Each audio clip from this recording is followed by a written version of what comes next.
ꯑꯍꯥꯟꯕꯃꯛꯇꯗ ꯀꯀꯥ ꯈꯨꯔꯨꯝꯖꯔꯤ ꯉꯁꯤ ꯑꯩꯈꯣꯏ ꯀꯩꯅꯣ ꯇꯧꯗꯣꯏꯁꯤ ꯀꯀꯥꯒꯤ ꯐꯣꯡꯈꯤꯕ ꯂꯥꯏꯔꯤꯛꯇꯣ ꯑꯗꯨꯒꯤ ꯃꯇꯥꯡꯗ ꯑꯩꯈꯣꯏ ꯗꯥꯏꯔꯦꯛ ꯀ꯭ꯂꯥꯁꯁꯤ ꯀꯀꯥꯒꯤ ꯀꯩꯅꯣꯗꯒꯤ ꯑꯩꯈꯣꯏ ꯀꯩ ꯍꯥꯏꯇꯥꯔꯦ ꯑꯩꯈꯣꯏ ꯁꯨꯝ ꯐꯦꯁꯕꯨꯛꯇꯒꯤ ꯈꯪꯗꯦ ꯑꯃꯗꯒꯤ ꯄꯥꯎ ꯁꯨꯝ ꯐꯪꯕ ꯉꯝꯃꯦ ꯀꯀꯥꯒꯤ ꯍꯧꯖꯤꯛ ꯐꯥꯎꯗ 2020ꯗ ꯍꯥꯏꯇꯥꯔꯦ 20ꯒꯤ ꯂꯣꯏꯔꯝꯗꯥꯏ ꯑꯃꯁꯨꯡ 21ꯒꯤ ꯖꯅꯋꯥꯔꯤꯒꯤ ꯃꯅꯨꯡꯗ ꯍꯥꯏꯇꯥꯔꯦ ꯍꯧꯖꯤꯛꯇꯤ ꯃꯥꯔꯆ ꯑꯗꯨꯒ ꯐꯦꯕ꯭ꯔꯨꯋꯥꯔꯤ ꯃꯥꯔꯆꯇꯁꯨ ꯑꯃ ꯐꯣꯡꯉꯤ ꯅꯠꯇ꯭ꯔ ꯐꯣꯡꯈꯤꯗꯣꯔꯦ ꯍꯥꯏꯕꯒꯤ ꯄꯥꯎ ꯑꯃꯁꯨ ꯇꯥꯔꯦ ꯄꯨꯂꯞꯅ ꯂꯥꯏꯔꯤꯛ ꯃꯉꯥꯁꯤꯒꯤ ꯃꯅꯨꯡꯗ ꯂꯥꯏꯔꯤꯛ ꯃꯔꯤꯗꯤ ꯐꯣꯡꯈ꯭ꯔꯦ ꯑꯗꯨ ꯀꯀꯥ ꯑꯃꯨꯛꯇꯪ ꯂꯥꯏꯔꯤꯛ ꯃꯔꯤ ꯄ꯭ꯂꯁ ꯑꯩꯈꯣꯏ ꯑꯃꯈꯛꯀ ꯐꯣꯡꯒꯗꯧꯔꯤꯕ ꯁꯤꯒꯤ ꯃꯇꯥꯡꯁꯦ ꯁꯝꯂꯞꯄ ꯑꯍꯥꯟꯕꯗ ꯈꯖꯤꯛꯇꯪ ꯄꯟꯕꯤꯌꯨ ꯐꯣꯡꯕꯗ ꯀꯅꯥꯒꯤ ꯃꯇꯦꯡ ꯍꯥꯏꯒꯗ꯭ꯔꯥ ꯑꯩꯈꯣꯏꯒꯤ ꯄꯕ꯭ꯂꯤꯁꯔꯁ ꯑꯗꯨꯗꯒꯤꯗꯤ ꯀꯔꯝꯍꯥꯏꯅ ꯇꯧꯅ ꯐꯣꯡꯕ ꯑꯗꯩ ꯀꯔꯝꯕ ꯇꯥꯡꯀꯛꯇ ꯀꯔꯝꯕ ꯃꯇꯝꯗ ꯐꯣꯡꯈꯤꯕꯗꯨꯒꯤ ꯀꯩꯅꯣꯅ ꯍꯧꯔꯛꯄ ꯑꯩꯒꯤ ꯂꯥꯏꯔꯤꯛꯁꯦ ꯃꯩꯇꯩꯔꯣꯟꯗ ꯑꯃ ꯕꯦꯡꯒꯣꯂꯤꯗ ꯃꯔꯤ ꯇꯣꯇꯦꯜ ꯃꯉꯥꯅꯤ ꯍꯟꯗꯛ ꯐꯣꯡꯗꯣꯔꯤꯁꯤꯒ ꯐꯣꯡꯕꯒ ꯌꯥꯎꯔꯒ ꯃꯩꯇꯩꯂꯣꯟꯒꯤ ꯂꯥꯏꯔꯤꯛꯇꯤ ꯑꯃꯈꯛꯇꯅꯤ ꯃꯤꯡ ꯍꯥꯏꯅ ꯊꯣꯜꯂꯦ ꯃꯤꯡꯁꯦ ꯅꯣꯚꯦꯝꯕꯔ 2020ꯗ ꯐꯣꯡꯈꯤꯕꯅꯤ ꯁꯤ ꯃꯔꯨꯑꯣꯏꯅ ꯑꯩꯈꯣꯏ ꯕꯪꯒ꯭ꯂꯥꯗꯦꯁꯇꯗꯤ ꯍꯧꯖꯤꯛ ꯃꯤꯡ ꯊꯣꯟꯕꯁꯦ ꯕꯦꯡꯒꯣꯂꯤꯗ ꯂꯣꯏꯅ ꯊꯣꯟꯅꯩ ꯑꯌꯥꯝꯕ ꯃꯇꯝ ꯑꯃꯗꯗꯤ ꯃꯃꯥꯡꯉꯩꯗꯗꯤ ꯑꯩꯈꯣꯏ ꯃꯩꯇꯩꯒꯤ ꯃꯤꯡꯁꯦ ꯃꯩꯇꯩꯂꯣꯟꯗ ꯊꯣꯟꯅꯔꯝꯃꯤ ꯑꯗꯨꯒꯤ ꯃꯇꯝ ꯑꯃ ꯂꯥꯛꯑ ꯃꯇꯨꯡꯗ ꯑꯩꯈꯣꯏꯒꯤ ꯕꯦꯡꯒꯣꯂꯤꯒꯤ ꯏꯟꯐ꯭ꯂꯨꯌꯦꯟꯁꯅ ꯀꯟꯁꯤꯜꯂꯛꯄ ꯙꯔꯃꯒꯤꯁꯨ ꯃꯔꯤ ꯈꯔ ꯂꯩꯅꯕ ꯑꯗꯨꯒ ꯑꯣꯏꯕꯗꯒꯤ ꯑꯩꯈꯣꯏ ꯕꯦꯡꯒꯣꯂꯤ ꯂꯣꯟꯅ ꯕꯦꯡꯒꯣꯂꯤ ꯋꯥꯍꯩꯅ ꯑꯩꯈꯣꯏ ꯃꯤꯡ ꯊꯣꯟꯅꯕꯒꯤ ꯆꯠꯅꯕꯤꯁꯤ ꯌꯥꯝ ꯀꯟꯅ ꯆꯠꯅꯔꯦ ꯍꯧꯖꯤꯛ ꯆꯠꯅꯔꯤ ꯍꯧꯖꯤꯛꯄꯨ ꯅꯧꯅ ꯂꯥꯛꯏꯕ ꯑꯩꯈꯣꯏꯒꯤ ꯆꯦꯟꯖꯁꯤꯅ ꯑꯍꯣꯡꯕ ꯑꯃ ꯂꯥꯛꯏꯁꯤꯅ ꯑꯩꯈꯣꯏ ꯃꯩꯇꯩꯔꯣꯟꯗ ꯏꯃꯥꯂꯣꯟꯗ ꯃꯤꯡ ꯊꯣꯟꯅꯤꯡꯕꯒꯤ ꯋꯥꯈꯜ ꯄꯨꯈꯟ ꯂꯥꯡꯗꯔꯦ ꯌꯥꯝ ꯊꯣꯟꯅꯔꯦ ꯃꯁꯤ ꯊꯣꯟꯅꯕ ꯃꯇꯥꯡꯁꯤꯗ ꯑꯩꯈꯣꯏ ꯕꯪꯒ꯭ꯂꯥꯗꯦꯁꯇ ꯂꯩꯕ ꯀꯧꯕꯅꯤꯅ ꯃꯩꯇꯩꯒꯤ ꯃꯌꯦꯛꯁꯤꯡ ꯋꯥꯍꯩꯁꯤꯡꯗ ꯑꯩꯈꯣꯏꯅ ꯌꯥꯝꯅ ꯈꯪꯗꯕꯅꯤꯅ ꯃꯤꯡ ꯊꯣꯜꯂꯝꯗꯥꯏ ꯃꯇꯝꯁꯤ ꯌꯧꯔꯒ ꯃꯤꯡ ꯊꯣꯟꯕꯁꯤ ꯍꯦꯛ ꯉꯝꯗꯦ ꯑꯩꯈꯣꯏ ꯊꯤꯕ ꯐꯪꯗꯦ ꯃꯇꯤꯛ ꯆꯥꯕ ꯋꯥꯍꯩꯁꯤ ꯑꯗꯨꯒꯨꯝꯕ ꯑꯩꯉꯣꯟꯗ ꯀ꯭ꯋꯦꯁꯟ ꯀꯌꯥꯗꯪ ꯂꯥꯛꯄꯁꯨ ꯌꯥꯎꯔꯤ ꯑꯩꯉꯣꯟꯗ ꯍꯪꯉꯛꯄ ꯌꯥꯎꯔꯤ ꯑꯩꯒꯤ ꯃꯇꯦꯡ ꯄꯥꯝꯕ ꯌꯥꯎꯔꯤ ꯑꯗꯨꯒꯨꯝꯕ ꯈꯜꯂꯨꯗꯒꯤ ꯑꯩꯅ ꯃꯁꯤ ꯑꯩꯈꯣꯏ ꯃꯤꯡ ꯊꯣꯟꯕꯗ ꯈꯤꯇꯪ ꯃꯇꯦꯡ ꯑꯣꯏꯅꯅꯕ ꯍꯥꯏꯅ ꯃꯩꯇꯩꯂꯣꯟꯒꯤ ꯃꯤꯡ ꯊꯣꯟꯕ ꯌꯥꯕ ꯋꯥꯍꯩ ꯃꯌꯥꯝꯗꯨ ꯈꯣꯝꯖꯤꯜꯂꯦ ꯍꯥꯏꯔꯒ ꯑꯩꯅ ꯗꯤꯛꯁꯅꯔꯤꯒꯤ ꯃꯑꯣꯡꯗ ꯑꯣꯏꯅ ꯑꯁꯤ ꯂꯥꯏꯔꯤꯛ ꯑꯣꯏꯅ ꯐꯣꯡꯗꯣꯛꯄꯅꯤ ꯃꯤꯡ ꯍꯥꯏꯅ ꯊꯣꯟꯅ ꯐꯣꯡꯕꯁꯤ ꯑꯁꯤꯅ ꯃꯩꯇꯩꯂꯣꯟꯒꯤ ꯂꯥꯏꯔꯤꯛ ꯂꯩꯔꯦ ꯑꯇꯩ ꯃꯔꯤꯗꯨꯅ ꯕꯦꯡꯒꯣꯂꯤꯅꯤ ꯑꯍꯥꯟꯕ ꯀꯩꯅꯣꯁꯤꯅ ꯑꯩꯒꯤ ꯁꯩꯔꯦꯡꯒꯤ ꯂꯥꯏꯔꯤꯛ ꯑꯃ ꯕꯪꯂꯥꯗ ꯐꯣꯡꯕ ꯀ꯭ꯔꯤꯁꯅ ꯄꯣꯈꯦꯔ ꯀꯣꯕꯤꯇꯥ ꯍꯥꯏꯅ ꯕꯪꯒ꯭ꯂꯥꯗꯦꯁꯇ ꯑꯩꯈꯣꯏꯒꯤ COVID-19ꯒꯤ ꯏꯍꯧ ꯍꯦꯛ ꯂꯥꯛꯄꯁꯦ ꯃꯥꯔꯆꯇꯅꯤ ꯃꯥꯔꯆꯀꯤ ꯇꯥꯡ 9ꯗ ꯑꯍꯥꯟꯕ ꯀꯣꯚꯤꯗ ꯁꯁꯄꯦꯛꯁꯦ ꯕꯪꯒ꯭ꯂꯥꯗꯦꯁꯇ ꯗꯤꯇꯦꯛ ꯑꯣꯏꯔꯦ ꯑꯗꯨꯅ ꯃꯥꯔꯆꯀꯤ ꯇꯥꯡ 9ꯗꯒꯤ ꯍꯧꯔꯦ ꯍꯥꯏꯕ ꯌꯥꯔꯦ ꯑꯗꯨꯗꯒꯤ ꯍꯧꯕꯁꯤꯅ ꯁꯦꯞꯇꯦꯝꯕꯔ ꯐꯥꯎꯁꯤ ꯌꯥꯝ ꯀꯟꯅ COVID-19ꯒꯤ ꯀꯩꯅꯣꯁꯤꯅ ꯂꯩꯅꯥꯁꯤꯅ ꯃꯤ ꯌꯥꯝ ꯁꯣꯛꯍꯟ ꯈꯣꯠꯍꯟꯕ ꯌꯥꯝ ꯇꯧꯈꯤ ꯁꯦꯞꯇꯦꯝꯕꯔ ꯃꯇꯨꯡꯗꯒꯤ ꯈꯔ ꯍꯟꯊꯔꯛꯄ ꯍꯧꯔꯦ ꯍꯧꯖꯤꯛꯇꯤ ꯌꯥꯝ ꯐꯔꯦ ꯑꯗꯨꯅ ꯑꯍꯥꯟꯕꯒꯤ ꯊꯥ 6ꯁꯤ ꯃꯥꯔꯆꯀꯤ ꯇꯥꯡ 9ꯗꯒꯤ ꯅꯠꯇ꯭ꯔ ꯃꯥꯔꯆꯇꯒꯤ ꯍꯥꯏꯔꯁꯨ ꯃꯥꯔꯆꯇꯒꯤ ꯍꯧꯔꯒ ꯁꯦꯞꯇꯦꯝꯕꯔ ꯌꯧꯕ ꯊꯥ 6ꯁꯤ ꯑꯁꯤꯕꯨ ꯑꯩꯅ ꯄꯤꯔꯤꯌꯠ ꯑꯣꯏꯅ ꯂꯧꯔꯒ ꯑꯩꯈꯣꯏꯒꯤ ꯕꯪꯂꯥꯗ ꯀ꯭ꯔꯤꯁꯅ ꯄꯣꯛꯈꯣ ꯍꯥꯏꯕ ꯊꯥꯁꯤꯒꯤ ꯊꯥꯈꯥꯏꯁꯦ ꯑꯩꯈꯣꯏ ꯃꯝꯊꯔꯛꯄꯒꯤ ꯊꯥꯈꯥꯏꯁꯦ ꯑꯁꯤꯕꯨ ꯑꯩꯈꯣꯏꯅ ꯀ꯭ꯔꯤꯁꯅ ꯄꯣꯛꯈꯣ ꯍꯥꯏ ꯕꯪꯂꯥꯅ ꯑꯗꯨꯅ ꯑꯩꯅ ꯃꯁꯤ ꯃꯇꯝꯁꯤꯕꯨ ꯀ꯭ꯔꯤꯁꯅ ꯄꯣꯛꯈꯣꯅꯦ ꯍꯥꯏꯅ ꯀ꯭ꯔꯤꯁꯅ ꯄꯣꯛꯈꯦꯔ ꯀꯣꯕꯤꯇꯥ ꯍꯥꯏꯅ ꯃꯥꯔꯆꯇꯒꯤꯅ ꯁꯦꯞꯇꯦꯝꯕꯔꯒꯤ ꯃꯅꯨꯡꯗ ꯑꯩꯅ COVID-19ꯒ ꯃꯔꯤ ꯂꯩꯅꯅ ꯅꯠꯇ꯭ꯔꯒ COVID-19ꯒꯤ ꯏꯍꯧꯗꯒꯤ ꯂꯥꯛꯄ ꯋꯥꯈꯜꯗꯒꯤ ꯑꯩꯅ ꯏꯈꯤꯕ ꯁꯩꯔꯦꯡ ꯃꯌꯥꯝꯗꯣ ꯈꯣꯝꯖꯤꯜꯂꯒ ꯐꯣꯡꯕ ꯂꯥꯏꯔꯤꯛꯅꯤ ꯀ꯭ꯔꯤꯁꯅ ꯄꯣꯛꯈꯦꯔ ꯀꯣꯕꯤꯇꯥ ꯍꯥꯏꯔꯤꯁꯤ ꯑꯁꯤ ꯁꯤꯂꯦꯠꯇꯒꯤ ꯄꯕ꯭ꯂꯤꯁꯔ ꯑꯩꯈꯣꯏꯒꯤ ꯕꯥꯁꯤꯌꯥ ꯄ꯭ꯔꯀꯥꯁꯣꯅꯤ ꯍꯥꯏꯕ ꯄꯕ꯭ꯂꯤꯁꯔ ꯑꯃ ꯂꯩ ꯃꯥꯅ ꯄꯨꯊꯣꯛꯄꯅꯤ ꯃꯔꯨ ꯇꯥꯔꯒꯦꯠꯇꯤ ꯕꯣꯏ ꯃꯦꯂꯥ ꯙꯥꯀꯥ ꯕꯨꯛ ꯐꯦꯌꯔꯒ ꯃꯔꯤ ꯂꯩꯅꯅ ꯕꯨꯛ ꯐꯦꯌꯔꯗꯤ ꯆꯍꯤꯒꯤ ꯐꯦꯕ꯭ꯔꯨꯋꯥꯔꯤ ꯇꯥꯡ 1ꯗꯒꯤꯅ ꯐꯦꯕ꯭ꯔꯨꯋꯥꯔꯤꯒꯤ ꯑꯔꯣꯏꯕ ꯐꯥꯎꯕ ꯄꯥꯡꯊꯣꯛꯑꯝꯃꯤ ꯍꯟꯗꯛꯇꯤ ꯑꯗꯣ ꯑꯩꯈꯣꯏ ꯀꯣꯚꯤꯗꯀꯤ ꯃꯔꯝꯗꯤ ꯈꯔ ꯌꯩꯊꯔꯦ ꯍꯥꯏꯔꯒ ꯃꯥꯔꯆꯀꯤ ꯇꯥꯡ 19ꯗꯒꯤ ꯍꯧꯒꯅꯤ ꯍꯥꯏꯅ ꯍꯧꯖꯤꯛ ꯃꯗꯨꯒꯤ ꯊꯧꯔꯥꯡ ꯂꯧꯈꯠꯂꯤ ꯊꯥꯃꯨꯛꯅꯤ ꯆꯠꯊꯗꯣꯔꯤꯁꯤ ꯀꯩꯅꯣꯒꯤ ꯑꯦꯄ꯭ꯔꯤꯜꯒꯤ ꯊꯥꯈꯥꯏ ꯑꯍꯥꯟꯕ ꯊꯥꯈꯥꯏ ꯐꯥꯎꯅ ꯑꯗꯨ ꯑꯃ ꯂꯩꯔꯦ ꯂꯥꯏꯔꯤꯛ ꯑꯇꯣꯞꯄ ꯂꯥꯏꯔꯤꯛ ꯑꯃꯅ ꯑꯩꯅ ꯑꯩꯈꯣꯏꯒꯤ ꯕꯪꯒ꯭ꯂꯥꯗꯦशꯀꯤ ꯅꯤꯡꯇꯝ ꯂꯥꯟꯒ ꯃꯔꯤ ꯂꯩꯅꯕ ꯕꯪꯒ꯭ꯂꯥꯗꯦशर मुक्ति युद्ध आदिवासी जनगोष्ठी बांग्लादेश बंगाली है कम्युनिटी मपुंग तोान तोान फुरुप मचा मचा यामना लेरी सरकार की हिसाब यांखई हेली फुरुप मचा मसिंगसे आरिबो फुरुप मचा मचा सिंगसे 1971 की अखोई बांग्लादेश की निंगतम लान मतमदुदा मखोइसु निंगतम लान मियोय सरुग यावे यावरी नत्र निंगतम लान की चैथेंगना मी कया सोकप सिब याव अवाबा नंग बदुगुंबगी कनो कया दंग थोकी अदु पुनमक्ति वारी दो खोमजिल्लगा अखोई फुरुप मचा मचा सिंगी कंट्रीब्यूशन नत्रगा मोयना ला मायोकना बदवा थेंगना की कनो तौरगा इना तक ओइना लारिक मचा मोयना फोंदोपनि बांग्लादेश मणिपुरी बांग्लादेश मुक्ति युद्ध आदिवासी जनगोष्ठी असिसु सिलेट की हजिकी भाषा प्रकाशनी दुन फोंबनी अतोप लारिक अमना मणिपुरी साहित्य बंगबंधु और मुक्तियुद्ध हंदकी चाहिए 2021 से अकोई बंगबंधु की पोकपगी चाही चाम सुबगी वपुंग फाबगी थौरम 2020 की मार्च की 17 मतुंगदगी चथरकपनी हंदकी 17 मार्च ता वो चथगनी असिभावसी अकोई बंगबंधु शेख मुजीबुर रहमान बांग्लादेश की फादर ऑफ द नेशन ने महाके पोकपगी चाही चाम सुबगी ऑब्जर्वेशन में बांग्लादेश से जम चावना पांगथोई मधुक सुमरी लेना लोइना लोइना 2021 से अकोई बांग्लादेश की निंगतम लांगी सना फुदोंग लबा चाही अकोई गोल्डन जुबिली जी थोई अदुना अदुग सुमरी लेना नैना अकोई मणिपुरी साहित्य दा बंगबंधु अमसु बांग्लादेश की निंगतम ला ची करमाने ममी ताखिगे हाबेदुगी वारी दो इन खोमजिल्लागा सैरियंगदा वारी मचादा नोवेल मतम नुगी 71 की निंगतम लांगी ममी ताखिबा नत्रग बंगबंधु की मरमदे इखिबा सैरियंग वारी खोमजिल्लागा मची बांग्लादेश की नते मणिपुर की दगिसु लौबा यावरी असम साहित्य की सु यावरी त्रिपुरा साहित्य की सु यावरी बांग्लादेश की सु यावरी मची खोमजिल्लागा इन लारिक मचा वन पुथोकपनी जे मरु होइना कोई मणिपुरी साहित्य दसु कोना बांग्लादेश की निंगतम लानबु थादुना इखिबा नत्रगा बंगबंधु की मतंगदा इबा कयादंग जावरी हाबिसैना मची मयामदे खंगनिंगबदगी फोंबा लारिक मसीगी लारिक से ढाका की विश्व साहित्य भवन हाइबा पब्लिशर मना मोइना पुथोकपनी लारिक तो ऑलरेडी फोंगना लखरे अतोप लारिक अमगा आइबम साधन माकी पब्लिशिंग हाउस ने तिउरी प्रकाशन जिना फोंगमनी असी लारिक सी तौबगी चपचाबी मसी 1993 दा फोंगिबा लारिक ने असे अकोई विष्णुप्रिया गा मणिपुरी गा लेरिबा येतनबसे विष्णुप्रिया सिंसिना मखोसु मणिपुरी नि मणिपुरी मखोई लोन जी मणिपुरी लोन ने आना क्लेम तोरिबा अकोई मणिपुरी असेंगबा बैजे अकोन दु यादबा सिगु येतनबसे की मतंग दो अदु नैनारे आगा करी ओफम थोई करमबना अचुंबनो आदो खंदोपगी दमक्तैना मोनिदीप तो मणिपुरी और विष्णुप्रिया बितोर को इतिहास दर्पणे देखा इतिहास मितियंगदगी जेंगागा असिगी येतनबसे करिनो हादुगी मरम 1993 दा फोंगिबा लारिकनि अदो हंदक मुंग अदुगी लारिक तो इना सेकंड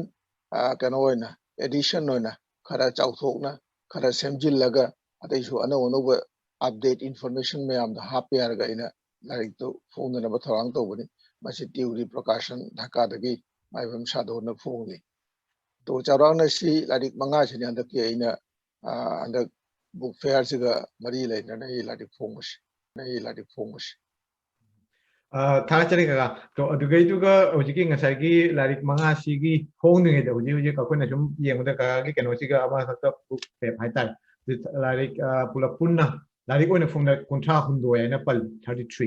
असिमक चुमब्रान दा लारिक मंगा सि सॉरी लारिक मंगा ते लारिक मरी सि यावदना लारिक कुंठा हुंदोय सि चुमब्रान दा अते हेन आई हंग केनोसि मरी सि यावदना नि कुंठा हुंदोय लारिक मरी सि सागा तरे तोकदबा तो अइना फोंग करमन हाना करम कोना फोंगद तो खंगदबनिना अइना कुंठा हुंदोय दुदा इबने लारिक सिंग इबसिदा कुंठा हुंदोय फोंगरे हंदक मरी मगा फोंग कुंठा तरे तोरे लारिक अमदि प्रिंट याबे याने तो असिगी खोंगचत सिगा हाते हंदकी चाही सी नतन अते चाही द सुमाना चाही मदे लाइक मनी पोंग यावबसी हंदकी सिना अहाम बरा नत्रगना लाइक के हाते सुमाना कुंग हाते विथिन 3 months नत्र था आउम नत्र था मरी मनुंगा लाइक मनी पोंग बस माइन यावकी बसे एगी ओनदी खंगबा लेते दुगा करिबा के लारिक मरी फोंगबदी यावरे मंगा फोंगबसी यावदे हंदकति मंगा ने हाबे तारे मंगा सिदि यावदि मरी बाव फोंग यावरे असी जम तो नहीं याव की थोदोक सुनते तौगी दे अखोई लाइक तो कंपाइल तौसन फोंगनबा सेम साबसि ngamde हंदक अखोई कोविड 19 की करा खुदोंग चाबसुने लौजगरे कोविड 19 की मरमना अखोई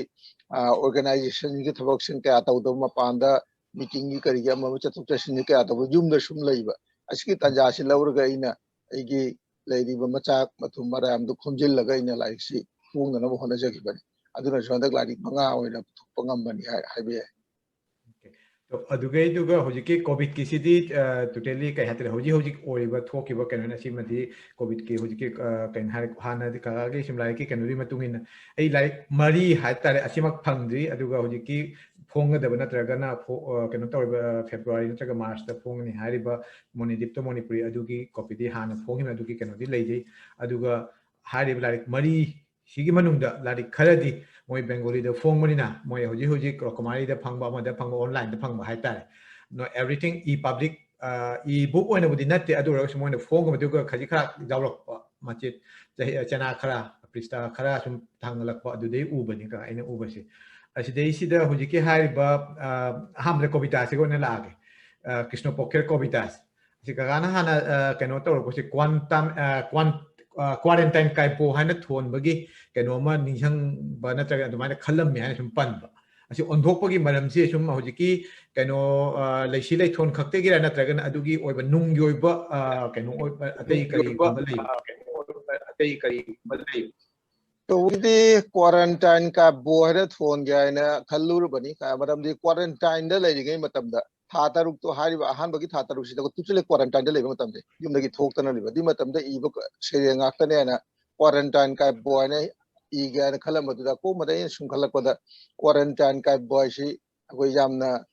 ꯕꯤꯛ ꯑꯣꯏꯗ꯭ꯔꯦ ꯑꯩꯈꯣꯏ ꯁꯩꯔꯦꯡꯒꯤ ꯃꯤꯠꯌꯦꯡꯗ ꯌꯥꯝꯅ ꯂꯤꯇꯔꯦꯔꯤ ꯀꯩꯅꯣꯗꯒꯤ ꯌꯥꯝꯅ ꯀꯩꯅꯣ ꯑꯣꯏꯗꯒꯨꯝ ꯇꯧꯔꯦ ꯑꯗꯨꯅ ꯀ꯭ꯔꯤꯁꯅ ꯄꯣꯛꯈꯦꯔ ꯀꯣꯕꯤꯇꯥ ꯍꯥꯏꯕꯁꯤꯅ ꯄꯣꯛꯈꯣꯕ ꯑꯣꯏꯅ ꯂꯧꯔꯦ ꯍꯥꯏꯔꯒ ꯃꯇꯝꯗꯨꯕꯨ ꯑꯩꯅ ꯊꯥꯈꯥꯏꯃ ꯑꯩꯈꯣꯏ ꯃꯝꯊꯔꯛꯄ ꯁꯤꯊꯔꯛꯄ ꯊꯥꯁꯤꯒꯤ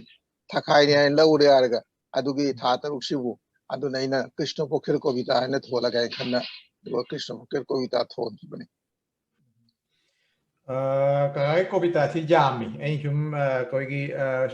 ꯀꯣꯟꯇꯦꯟ ꯍꯥꯏꯇꯥꯔꯦ ꯁꯨꯆꯤꯁꯤꯡꯗꯨ ꯌꯦꯡꯕꯗ ꯑꯦꯔꯥꯎꯟ 50 ꯍꯦꯟꯂꯤ 50 ꯍꯦꯟ ꯃꯁꯤꯡ ꯈꯪꯕꯤꯕ꯭ꯔꯥ 60 ꯍꯦꯟꯕꯅꯤ 63ꯔ 4ꯔ ꯑꯣꯏꯕꯅꯤ ꯑꯩ 64 ꯆꯞ ꯑꯣꯀꯦ ꯆꯥꯕꯤꯗꯤ ꯍꯥꯏꯕ ꯉꯝꯗ꯭ꯔꯦ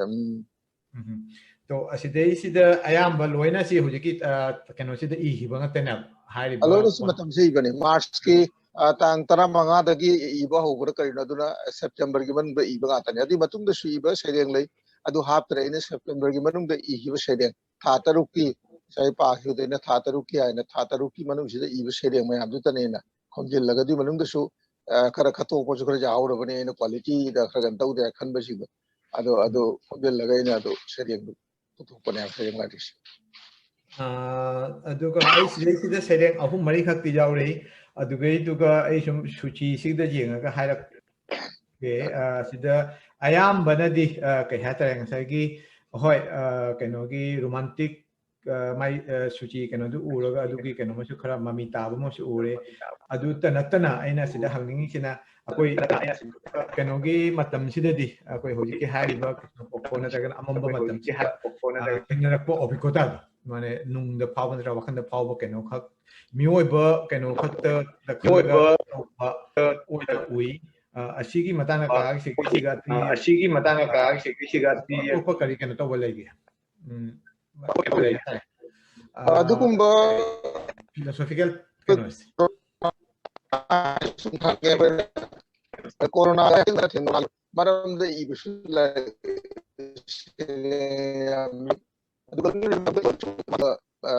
ꯅ꯭ꯌꯨꯁꯄꯦꯄꯔꯗ ꯄꯋꯥ ꯂꯥꯎꯅ ꯊꯣꯛꯈꯤ ꯑꯗꯨ ꯀꯩꯅꯣ ꯇꯧꯅ ꯄꯤꯖꯔꯒ ꯄꯣꯈꯥꯏꯍꯟꯅ ꯁꯤꯍꯟꯈꯤꯕ ꯑꯗꯨꯒꯤ ꯅꯨꯡꯉꯥꯏꯇꯦ ꯑꯗꯨꯒ ꯏꯕ ꯁꯩꯔꯦꯡꯁꯨ ꯌꯥꯎꯔꯦ ꯑꯗꯨꯅ ꯃꯈꯜ ꯃꯊꯦꯜꯒꯤ ꯇꯣꯉꯥꯟ ꯇꯣꯉꯥꯟꯕ ꯇꯦꯁꯠ ꯃꯌꯥꯝꯒꯤ ꯁꯩꯔꯦꯡ ꯉꯥꯛꯇꯅꯤ ꯇꯧꯕꯒꯤꯗꯤ ꯀꯣꯔꯣꯅꯥꯒ ꯃꯔꯤ ꯂꯩꯅꯕ ꯅꯠꯇ꯭ꯔꯒ ꯀꯣꯔꯣꯅꯥꯒꯤ ꯋꯥꯈꯜꯗꯒꯤ ꯏꯕ ꯑꯗꯨꯒꯨꯝꯕ ꯁꯩꯔꯦꯡꯅꯕꯨꯗꯤ ꯃꯁꯤꯡ ꯈꯔ ꯌꯥꯝꯒꯅꯤ ꯑꯗꯨꯒ ꯍꯧꯖꯤꯛꯀꯤ ꯁꯩꯔꯦꯡ ꯑꯦꯔꯥꯎꯟ ꯍꯥꯏꯇꯥꯔꯦ 65 ꯑꯩꯈꯣꯏ 64-5 ꯈꯔ ꯍꯦꯟꯅ ꯌꯥꯎꯕꯁꯤꯗ ꯃꯤꯇꯩꯂꯣꯟꯗꯗꯤ ꯀꯌꯥꯃꯨꯛ ꯑꯁꯤꯒꯤ ꯍꯟꯗꯣꯛꯄ ꯅꯠꯇ꯭ꯔꯒꯅ ꯁꯦꯝ ꯀꯩꯅꯣꯗ ꯆꯞ ꯃꯥꯟꯅꯅ ꯍꯥꯏꯇꯥꯔꯦ ꯂꯦꯡꯃꯥꯟꯅꯅ ꯆꯠꯈꯤꯕ ꯑꯗꯨꯒꯨꯝꯕ ꯀꯩꯅꯣꯗꯤ ꯁꯨꯝ ꯌꯥꯎꯔꯕ ꯅꯠꯇ꯭ꯔꯒꯅ ꯑꯌꯥꯝꯕꯅ ꯕꯦꯡꯒꯣꯂꯤꯗ ꯏꯔꯒ ꯁꯨꯝ ꯂꯣꯏꯁꯤꯟꯈꯤꯕꯅ ꯑꯌꯥꯝꯕꯅ ꯆꯞ ꯆꯥꯅ ꯍꯟꯗꯣꯛꯄꯗꯤ ꯌꯥꯎꯗ꯭ꯔꯤ ꯕꯣꯡꯒꯣꯕꯟꯙꯨꯒꯤ ꯃꯇꯥꯡꯗ ꯏꯕ ꯑꯃꯈꯛꯇꯤ ꯍꯟꯗꯣꯛꯈ꯭ꯔꯒꯨꯝ ꯇꯧꯔꯤ ꯃꯩꯇꯩꯔꯣꯟꯗ ꯍꯣꯏꯅꯦ ꯃꯩꯇꯩꯔꯣꯟꯗ ꯑꯗꯨ ꯅꯠꯇꯕꯗꯤ ꯑꯇꯩꯗꯤ ꯍꯟꯗꯣꯛꯄ ꯌꯥꯎꯗ꯭ꯔꯤ ꯍꯥꯟꯅ ꯃꯃꯥꯡ ꯊꯥꯕꯗ ꯏꯈꯤꯕꯒꯤ ꯕꯦꯡꯒꯣꯂꯤ ꯁꯩꯔꯦꯡ ꯀꯌꯥꯗꯤ ꯑꯩꯅ ꯃꯅꯤꯄꯨꯔꯤꯗ ꯍꯟꯗꯣꯔꯛꯄ ꯌꯥꯎꯈ꯭ꯔꯦ ꯁꯤꯒꯗꯤ ꯍꯟꯗꯣꯛꯄ ꯌꯥꯎꯗꯦ ꯑꯗꯨꯒ ꯊꯤꯝ ꯍꯥꯏꯐꯦꯠ ꯃꯥꯟꯅꯅ ꯆꯠꯄꯗꯤ ꯁꯨꯝ ꯌꯥꯎꯔꯝꯒꯅꯤ ꯑꯗꯨꯗꯤ ꯃꯩꯇꯩꯂꯣꯟꯗ ꯏꯕꯗꯁꯨ ꯁꯨꯝ ꯋꯥꯈꯜꯗꯣ ꯃꯥꯟꯅꯔꯛꯄꯅꯤꯅ ꯈꯔꯗꯤ ꯑꯗꯨꯝ ꯃꯥꯟꯅꯕ ꯌꯥꯎꯔꯝꯒꯅꯤ ꯆꯥꯟꯅꯅ ꯍꯦꯛ ꯇ꯭ꯔꯥꯟꯁꯂꯦꯁꯟ ꯇꯧꯕ ꯍꯥꯏꯗꯨꯗꯤ ꯑꯗꯨ ꯇꯧꯈꯤꯗꯦ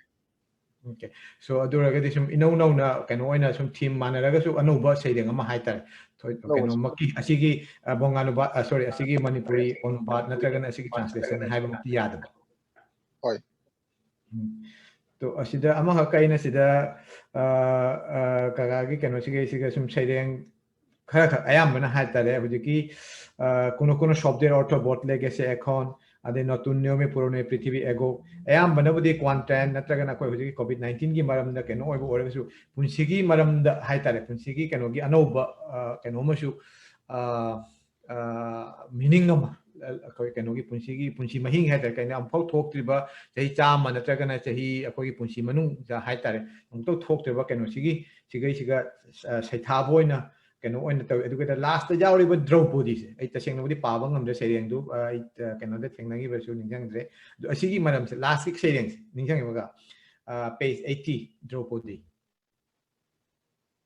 Draupadi si quarantine ga natraga khoi kano ga mari leina babudi nate si sung wakhan da polapodi khoi nupi oibagi mating mating leira di nupi na thauna phana puthodi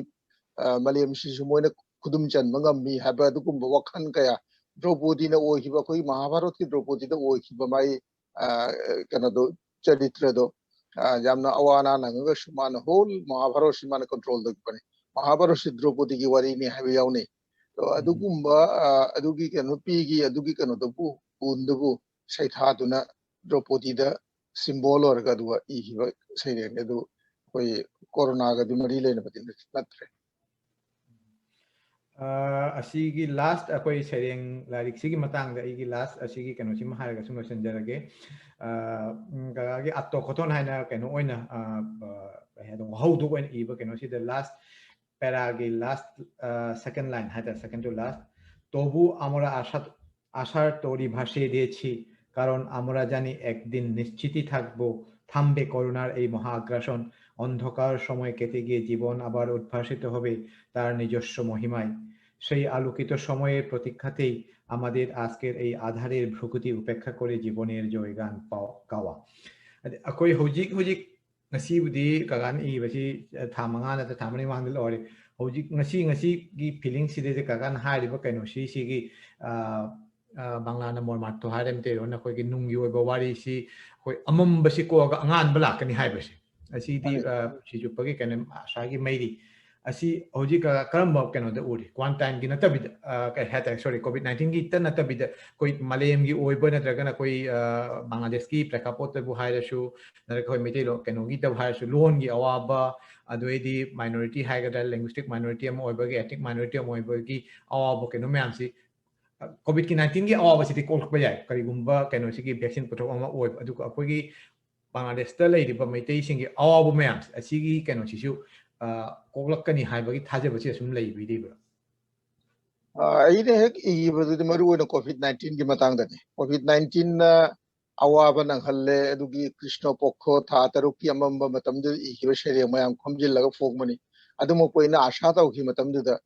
amamba matam ji kokini amu angan ba lakani adi covid ki matam ji kokina covid si mangkhini akoi nungai ba lakani adun exactly di adugo lena nagi wahangi matungina asigi thajaba ji ko puna magna matam pumada thamonu thamini ye amamba matam si lankhini amamba matungda angan ba lakani habisi aje koi meitei jati matang na harasu bangladesh matang da bu harasu puna magtane kosu odi bangne koi chawkha dei kharaga tong yamna thajaba thamni ye matam je koi gi soidana nungai ba matam ai athoiba matam na lakane bangladesh matang da su aje bangladesh ki Bangladesh ki mi mo ni am chawthuk chani yanda covid ki matang sing maru oina koi vaccination gi karo si cham phajana koi government sine pangthoi vaccination di yam systematically tawri matam chana se puthara na ji si yam kana bam pi de mayam da si ki thajaba si asina koi ga tawbum ya te sman da tor kana koi miti gi manipuri ki matang na haraga su the covid-19 gi manung si da aina u gi bakara koi naharol manung da naharol se hanadi koi gi nungai ta ba pen da bakara le rami naharol jing si koi khunai gi matang da jati gi matang da thone khande wakhal to watli habin se koi pen da bam le ram koi tasing na su hojik ti aina khalle handa ki covid manung si da thok gi thodo khara koi na Bangladesh ta koi Manipuri gi awaba film tarak matam da mayam chong tho na chong sin na jawmin na ba aduga naron ching na leading position launa thabak tawki moina makok ching yarga akoi khara han ora ba koi na tungi laga koi na moja advisor na natraga moibu kano pibo na adumana thabak shuki asiki position ji yamna akoi puning chawthuk chani ngai nai khali ai jan jam asha to koi naron mayam ni kap tholei she naron mayam na ajik akoi jati gi wakhanda khuna gi wakhanda thabuk tawni ane chong tholei she machi yam sauraba akoi ge achievement mane khali asigi kano si continue tawna lei ragadi soidana Bangladesh ta lei ba Manipuri akoi gi awaba matam ji pokhine akoi awaba mayam lei akoi gi shakta ko ge awaba lei akoi loan ji akoi matik chana puthok pangam da awaba lei akoi financially chakhut pangam da awaba lei lai shu da ko shotha bagi awaba lei ashi mayam she loina ko lakani je thajabani ai masi yam chedna jamna ling na thaje ada soidana ba ki akoi akoi apho matam ma angan matam ma la ani ya je thajabani thank you ga thaga cheri to hoji mathangi kan larik akoi gi Bengali gi larik asida muk lakcharage Bengali gi larik asida muk lakcharage Bangladesher mukti juddhe adivasi asi gagagi wahau doki matungina January 1 chahi anobagi han ayu haitare 2021 ana sum ije adu tawmakshu koi 20 da ibana taga kana tawba kana su haibadu chuchumangdu mala koi gi COVID-19 gi lockdown chigi kai haitare madugi matam du lawraga kagan si mangna su ngasai gi hairiba Canada Bangladesh mukti juddhe Manipuri adugi matang da amasu asiga haipet manaba Manipuri gi ta oina amadi thongre amasu thengna ai su pajare aduga loina na handaki sina mukti juddho gi matang da meitei gumba haitare Manipuri akoi meitei dauna masing likpa natragana indigenous natragana koi adivasi bo hairasu ani tate jonostari makhoi singdugi obodan makhoi gi kano singdugi kano taruga iba lairik probondo kano ni asi kagi asigei sida jawriba kano sigei siga kano chapter manga oina ai sum thengnei landragadi ai lai sida jawbase ahambada parboto chotrogam chitang hill track adedi second khodena brihattoro silet onchol koi silet division haitare adoi matangda go brihattoro moymonsingo onchol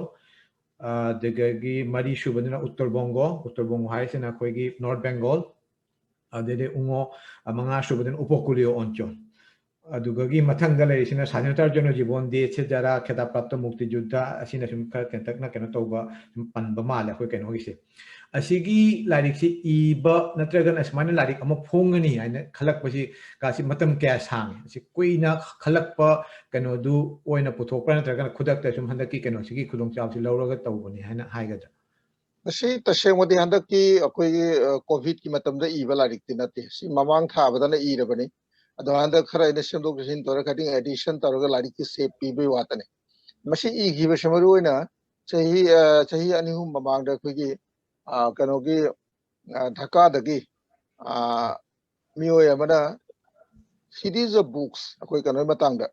mukti juddho adining tamla ni matangda series of books fongne aina tongan be issue da larik pa chama chane oi fongne to tongan be issue da mi amam da responsibility pi daga do I oina ko bi hanji adugi ma pay so kak na ba kanom lei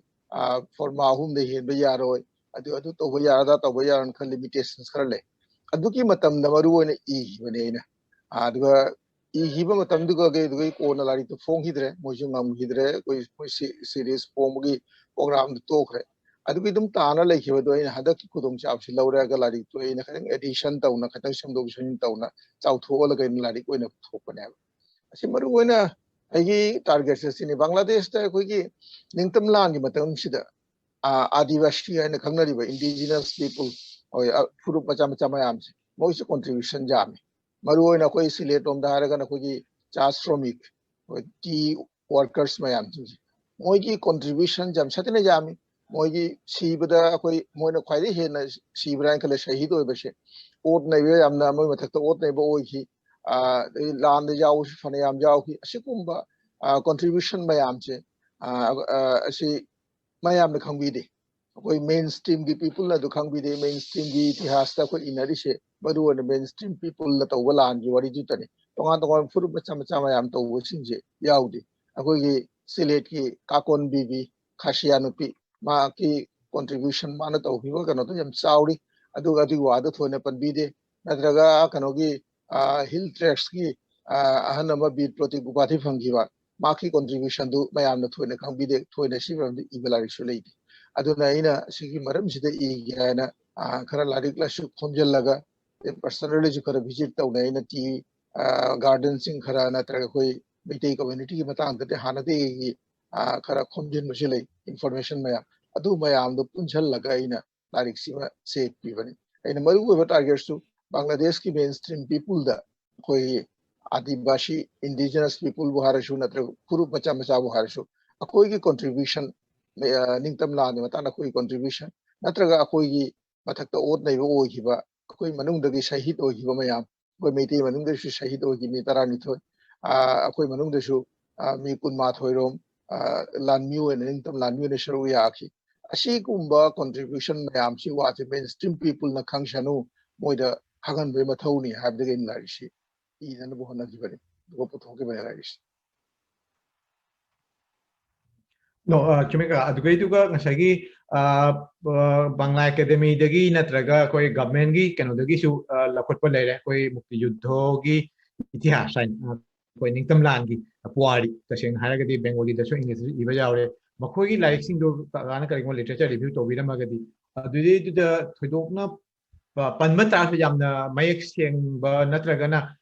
kai hatare hajana like haita na panbi da bagi mami si sum hoji su tari chahi yang kai phar phau da koi ningtam lan gi to ajik ire tongan tongan no furu bacha macha si contribution matang de lari iba yam jauna re adu di dum lekhai ta na yusha or ka shu adu jamna complete oi da information ning du moina chaurang na moi main wari du gi masama oina pikta oina khitang palam bagi wa phomone da tawba adu gum bani du tongan na masigi da mata lari moina iba du amani budi phong re adu adu shu thoine mapung pha da boin tawba ashramik janogosti contribution tongan lari mo phong bale adu gi no ge hill tracks ti matang do phong bale to tongan tongan na dile ka chana na khoi adivasi janogosti ba indigenous people mayam sigi apun bo contribution di matang da na khoi gi kano gi matang se ningtam la anda khoi seru ya bagi matang ge thoina pan na I balari ka yaude ina si lari se hona go hona bani ka adugai duga ama ka koi ningtam lan ge si kano si koi politically khara rajniti ki koron haitare adugi kano mo mi eng amada jenga su koi hill tracks ki kagu mama ka let's say koi chakma haina haira si chakma ko ba fruit sibu koi kano gi oina koi bangladesh ki ningtam lan gi ona tena ba haigadra bi protip natraga na biporit meru de leiba gum su khara ubi ba su jawi kangu mana koi academic kangu mana su uba jawi plus koi kano sing bengali mainstream gi marak leiba kangu mana su asom da laga ai si khara political kano mudi oira dura su naina da ba yad ne matang sida koi khara ni mangla ka su tabiram bani koi sk sina mana iramba akoi kano gi like to the show masagi like ni ibodi masagi kano oina nungai to phang do the sum akoi sileta lebo metei akoi frupu topo mieng na ta khara mong ta do mieng na jeng akoi kano le asmaina koi ningtam lan gi maram da iba like natraga na iba documentation da khara khara rajniti kon hadi koi gi political mieng de yeng na iba gi kano si ka karam thengnabi ba jaw pra natraga kamaina kano to boja na yaudi adu chuma ne khara politicalized to go ni eng dei ibana ayambani akoi kanogi matang da shu nang na ji khitang paliu manipuri ki matang da shu khara wa phum ma thammi do matam du ki situation gi matung in phom phom gi mati political situation na tagalan gi matam do oi chi ba mong du gi matung in khara cha na ba shu lei ki da manu ga asta gi freedom fighter na thuane yam chong thoro khi da koi miti manung da adu gi sumaram lei bani matam du gi situation na taw bani moi do india chet bangam khi de moi do bangladesh te leiba ta ki bangladesh ki kano da lei bani na makha da lei bani na moi chu matam du gi pakistan ki no da lei bani na moi kare ya na ba cha adu ku mong shun le man ka ya lei de shu koi manipuri as a community koi manipuri gi de khoi chawr bo contribution ma le ya koi manung da mi kun ma thoi freedom fighter in chong thoi akoi benung da mi tara ni thoi shahid oi khri thawai ka thokri asi chawra contribution furup bacha ne koi mi lising kun kun manga gi furup ꯑꯁꯤ ꯃꯅꯨꯡꯗꯒꯤ ꯑꯁꯤ ꯌꯥꯝ ꯊꯣꯛꯂꯛꯏꯁꯦ ꯑꯁꯤꯁꯨ ꯈꯖꯤꯛ ꯈꯔ ꯀꯩꯅꯣ ꯅꯠꯇꯦ ꯑꯗꯨꯒꯨꯝꯕꯗꯨꯅꯦ ꯑꯩꯅ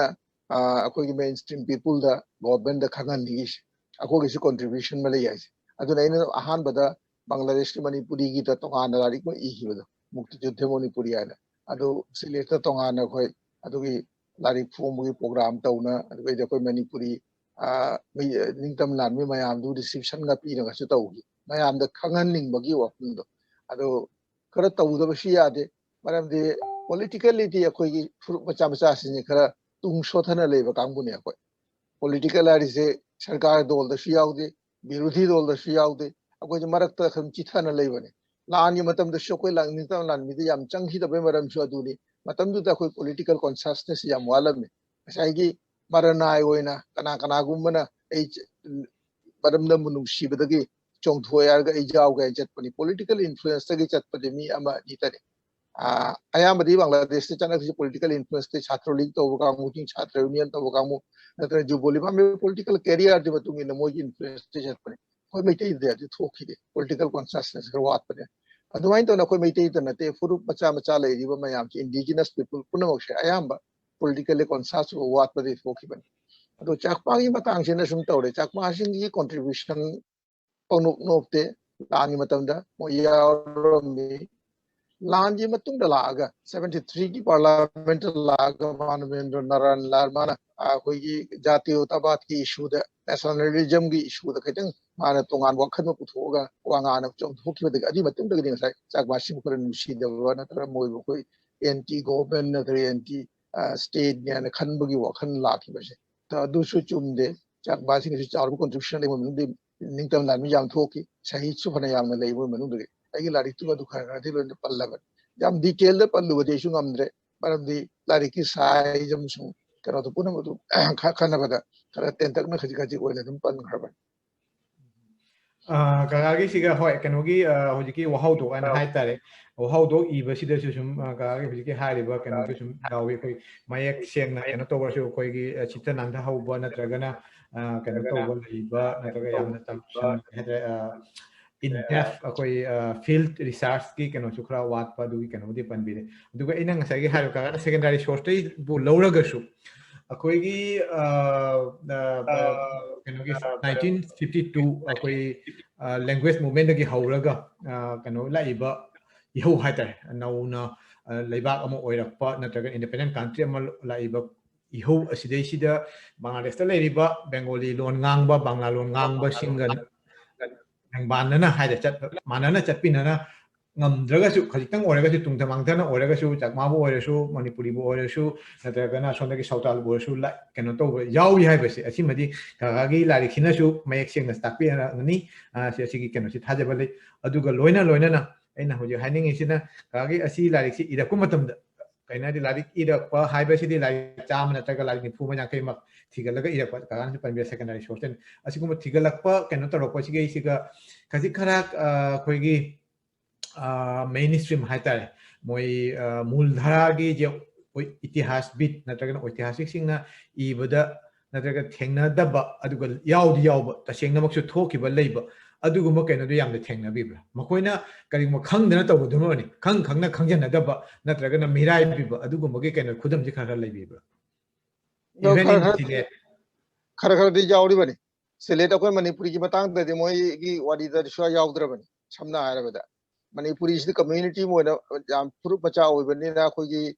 कनो सुलिकपनिना मेन स्ट्रीम गी मीना इबा निंगतम लान गी वारीदा मणिपुरी कनो समते यारक्त्रबनी अदुम पोय खोइना आइना लारिक अम फोंगिबदोगे मतुंगदगी मणिपुरी निंगतम लानदा मणिपुरी की आइना लारिक फोंगी अदि मतुंगदगी खरा खंगनबा यारबना अमनीना मोय लारिकता अखोई निंगतम लानमी अमनीगी इंटरव्यू लौबा नत्रा मतेक हापदुगुम याउनरे अदि ममांदे सो याउरमदे अदुना अखोई सरुकसिदी मणिपुरी सरुकैदि इरिसिदी मसिदी माने अमरम धारगदी इनौ नौबा सरुक मोयना तौरबनी असुमाइन तौना तेगी कनोदसु कम्युनिटी की मतंगदसु अनौबा मोयना थेगनदबा नत्रा थेगनदबा नत्रा थिजनदबा अदुगुम्बा थौदो वाथोक कयासु दुम याउरबनी सेसिगा ꯑꯗꯨꯅꯤ ꯍꯧꯖꯤꯛꯀꯤ ꯀꯩꯅꯣꯒꯤ ꯀꯩꯅꯣꯁꯤꯗ ꯈꯦꯇꯥ ꯄ꯭ꯔꯥꯞꯇꯣ ꯕꯤꯔ ꯃꯨꯛꯇꯤꯌꯨꯗ ꯅꯠꯇ꯭ꯔꯒ ꯃꯨꯛꯇꯤꯌꯨꯗ ꯑꯥꯗꯤꯕꯥꯁꯤ ꯖꯅꯒꯣꯁꯇꯤ ꯅꯥꯔꯤꯗ ꯑꯁꯨꯃꯥꯏꯅ ꯑꯩꯈꯣꯏ ꯀꯩꯅꯣ ꯄꯟꯕꯗ ꯑꯃꯅꯤ ꯀꯥꯀꯣꯟ ꯍꯧꯖꯤꯛꯀꯤ ꯀꯩꯅꯣꯗꯨꯒꯤ ꯃꯥꯒꯤ ꯑꯩꯈꯣꯏ ꯈꯥꯁꯤ ꯅꯨꯄꯤ ꯅꯤꯉꯣꯜꯗꯨꯒꯤ ꯍꯥꯏꯇꯥꯔꯦ ꯑꯍꯟ ꯃꯥꯒꯤ ꯀꯩꯅꯣꯗꯨꯃꯗꯤ ꯈꯔ ꯄꯜꯂꯦ ꯀꯀꯥꯅꯁꯨ ꯄꯨꯊꯣꯛꯄ ꯑꯗꯒꯤ ꯃꯥꯡꯗꯁꯨ ꯑꯃꯅꯤꯅ ꯀꯩꯅꯣ ꯇꯧꯔꯛꯄ ꯑꯁꯨꯃꯥꯏꯅ ꯃꯁꯥ ꯃꯁꯥꯒꯤ ꯐ꯭ꯔꯨꯞꯇꯒꯤ ꯀꯅꯥꯒꯨꯝꯕ ꯑꯃꯅ ꯍꯥꯏꯗ꯭ꯔꯤꯉꯩꯒꯤ ꯇꯁꯦꯡꯅ ꯍꯥꯏꯔꯒꯗꯤ ꯃꯤꯠꯌꯦꯡ ꯇꯥꯗꯕꯁꯦ ꯑꯁꯤ ꯀꯩ ꯍꯥꯏꯇꯥꯔꯦ ꯅꯤꯡꯇꯝ ꯂꯥꯟꯒꯤ ꯏꯇꯤꯍꯥꯁꯀꯤ ꯆꯞ ꯃꯔꯤꯛ ꯑꯃ ꯏꯔꯛꯄ ꯃꯇꯝꯗ ꯑꯁꯤ ꯑꯩꯈꯣꯏ ꯀꯩ ꯍꯥꯏꯇꯥꯔꯦ ꯀꯩꯅꯣꯒꯤ ꯐ꯭ꯔꯨꯞ ꯃꯆꯥꯅꯦ ꯍꯥꯏꯕꯒꯤ ꯏꯒꯅꯣꯔ ꯇꯧꯕ ꯑꯃ ꯂꯩꯕ꯭ꯔꯥ ꯑꯗꯨꯒꯤꯇ ꯅꯠꯇ꯭ꯔꯒꯅ ꯑꯁꯤꯒꯤ ꯅꯨꯡꯒꯤ ꯑꯣꯏꯕ ꯄꯣꯂꯤꯇꯤꯀꯦꯜ ꯀꯩꯅꯣꯁꯤ ꯂꯩꯕ꯭ꯔꯥꯅ ꯈꯟꯕ ꯑꯅꯧꯕ ꯀꯩ ꯍꯥꯏꯇꯥꯔꯦ ꯄꯣꯂꯤꯇꯤꯀꯦꯜ ꯃꯤꯠꯌꯦꯡꯁꯦ ꯃꯈꯣꯏꯒꯤ ꯀꯩꯅꯣꯁꯦ ꯊꯑꯣꯏꯅ ꯀꯩꯒꯤ ꯑꯣꯕꯣꯗꯥꯟ ꯅꯠꯇ꯭ꯔꯒ ꯀꯩꯅꯣꯁꯤ ꯁꯤꯀ꯭ꯔꯤꯇꯤ ꯄꯤꯅꯤꯡꯗ꯭ꯔꯤꯕ ꯅꯠꯇ꯭ꯔꯒꯅ ꯇꯁꯦꯡꯅꯃꯛ ꯀꯩꯅꯣꯁꯤ ꯑꯩꯈꯣꯏꯒꯤ ꯌꯥꯎꯍꯟ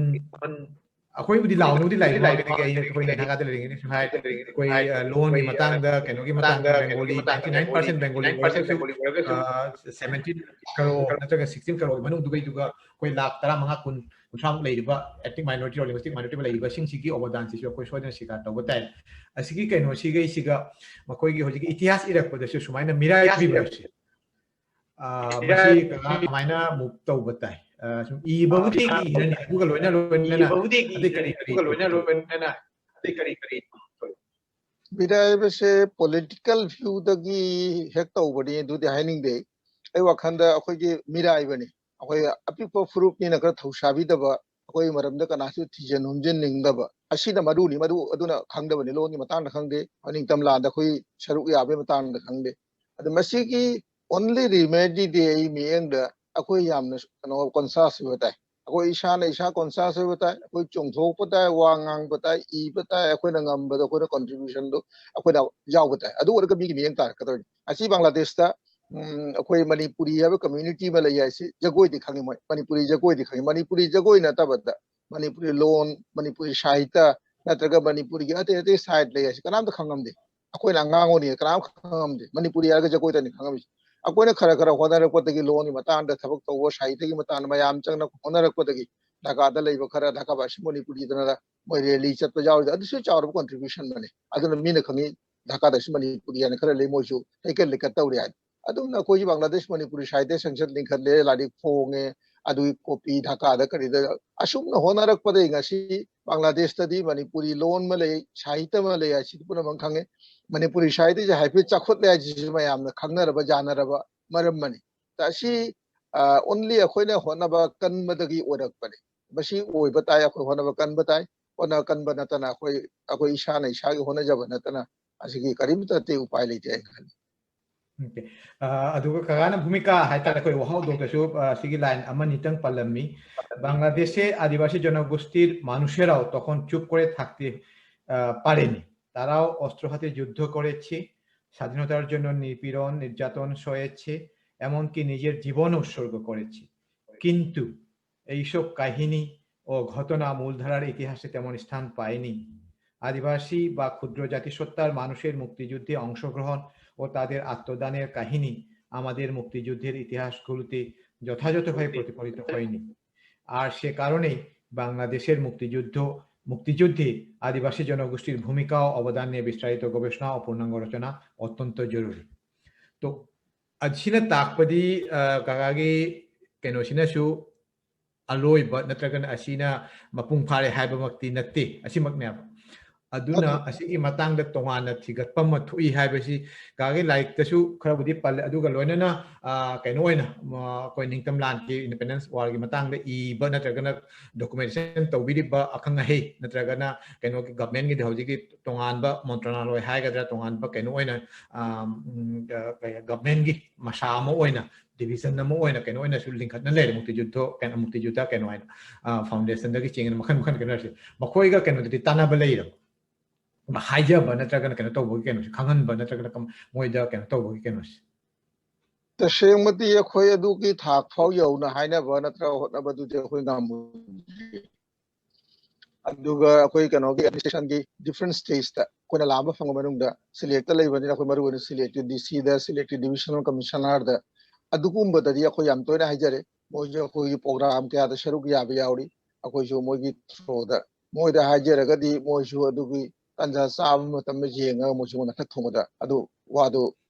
ꯌꯧꯍꯟꯈꯤꯕ ꯌꯥꯏ ꯑꯗꯨꯒꯤ ꯀꯩꯅꯣꯗꯨꯗ ꯍꯣꯠꯅꯔꯤ ꯑꯩꯈꯣꯏ ꯃꯁꯤ ꯑꯩꯈꯣꯏꯒꯤꯁꯨ